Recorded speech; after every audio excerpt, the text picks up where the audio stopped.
Hi everybody.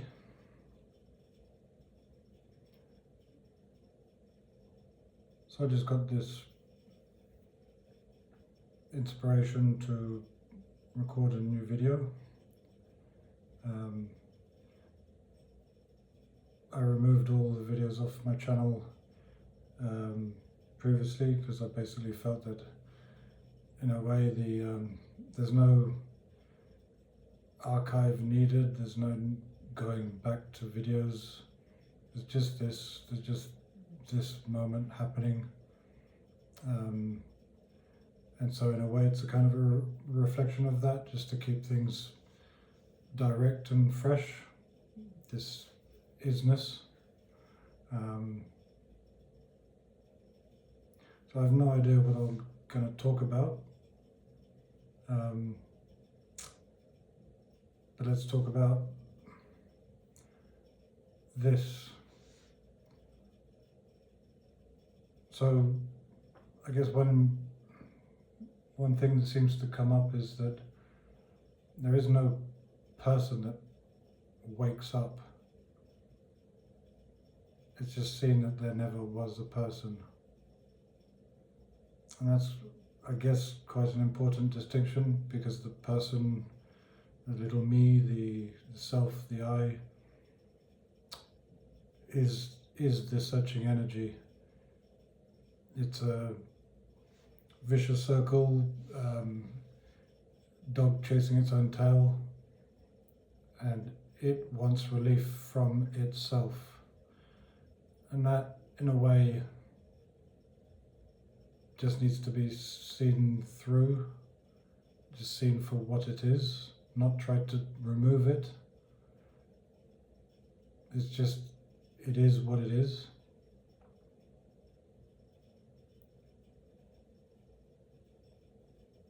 And then I guess after the so-called self-realization, when that energy that contracts in the body, when that it releases,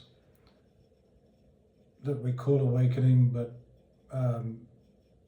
it's just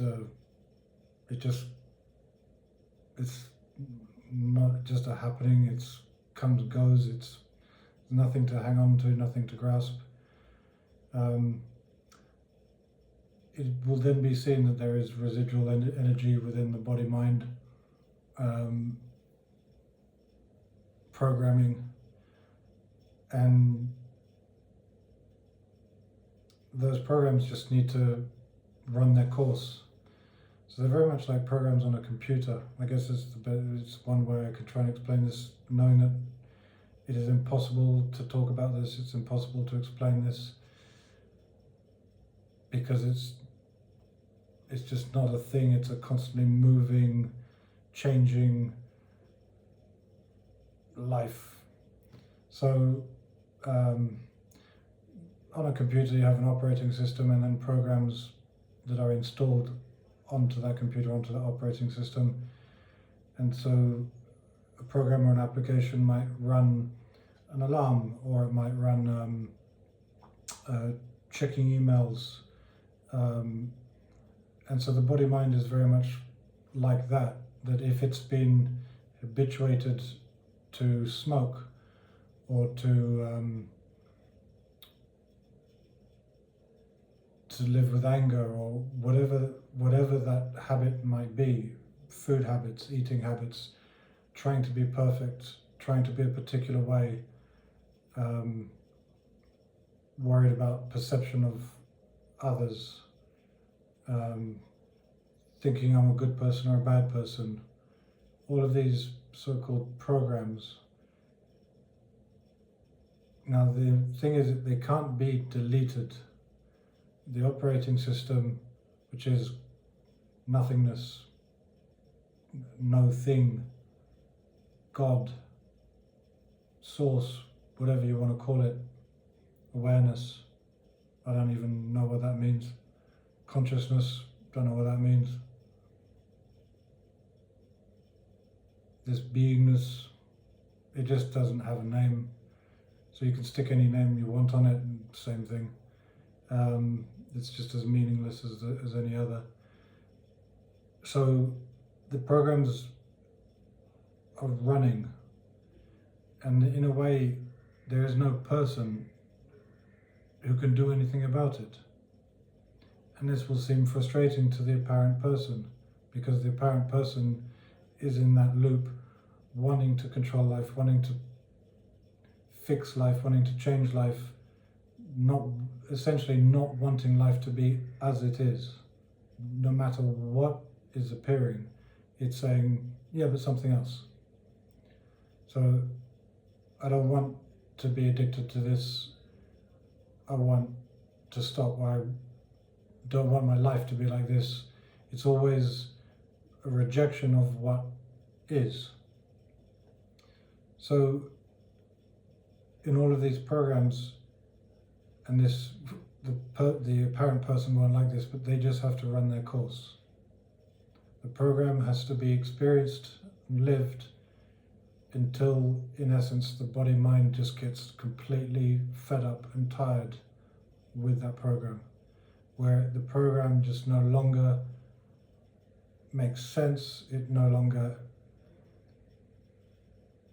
vibrates the appeal for that thing, whether it's, again, smoking or drinking or eating a particular way, excessive physical exercise, whatever it is.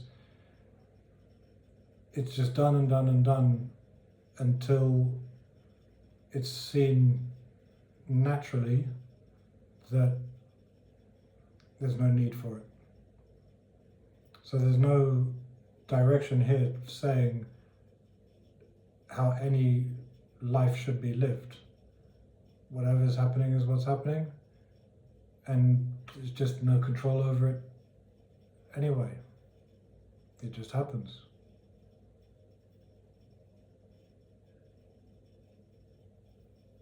But we come, after self-realization, you could say there's this different flavor to these experiences, in the sense that instead of being in criticism and judgment of ourself, and ourself is the everything, there isn't an inside and an outside, there's just everything.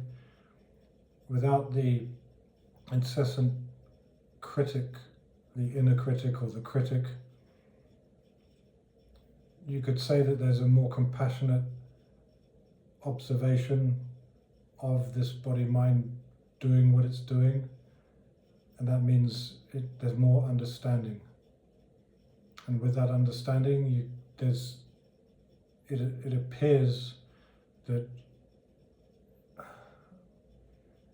you become conscious of why this pattern occurred or is occurring. And of course it is, because with this world the way it is, no wonder, for example, someone started drugs or alcohol or excessive sport or whatever addiction, which is usually to calm things down, a way to escape, avoid, calm the feelings and emotions that can be felt. And the same with fear. The only way through fear is to go through it. It's the same with feelings, emotions, all of the things that have been avoided. So if someone's going to give up drinking, goes to the pub and drinks a number of beers, is to sit and be with the absolute discomfort of not drinking. And then the body, mind can basically restabilize, but there will be an urge, like a feeling, an energy of let's get relief from this, because the separate self, the I, the me, is all about the story, and it's all about pleasure and pain. It always wants to avoid pain and go to pleasure, avoid pain, go to pleasure. So it seeks any means to get to pleasure. And a lot of this, it's both. And continuously, more and more, you see that there's no distinction. It's just so full into your face. Whatever's there is there. It just doesn't matter what it is. It's there. And it gets felt fully. Sorrow, pain, fear, which is natural bodily fear, happiness, joy, they all just get felt fully, and you could say there's no escaping it. And because the me is the big escape artist, that is going to be uncomfortable, is going to be terrifying, but it's in sitting in that and just being with that. Nothing's going to hurt you. Nothing can hurt you. It eventually just seemingly settles the nervous system, where instead of not only the nervous system being electrified and on edge, but the ingrained assumption that I don't want this, or this is going to be uncomfortable, or this is going to be painful, that just goes. It's all part of the apparent me.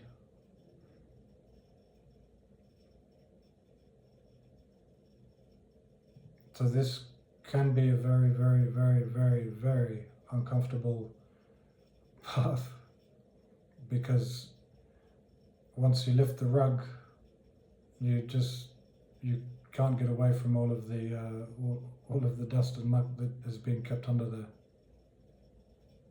It all has to come up, but it comes up, it gets seen and felt, and then in a way you could say that's processed.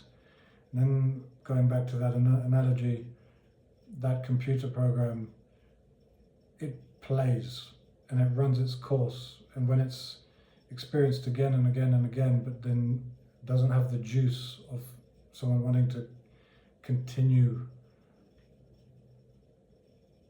feeding it, it eventually just becomes,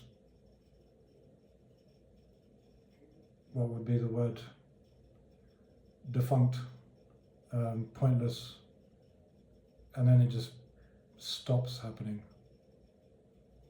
There isn't a person that stops it, just activity is just what is being done, and all of a sudden that activity just won't appear anymore.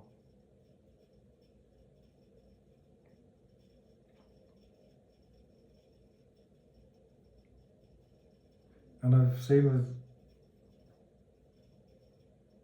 there's no spiritual teacher, there's all of that is just part of the story of me. It's always ways of people trying to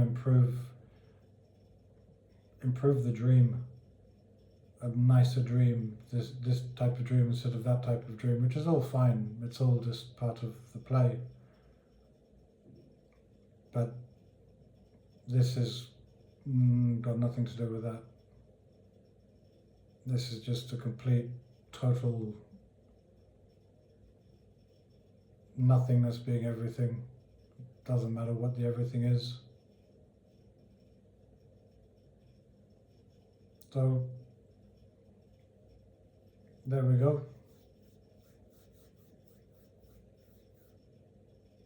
I hope this helps. Unfortunately, the truth is often not what you want to hear.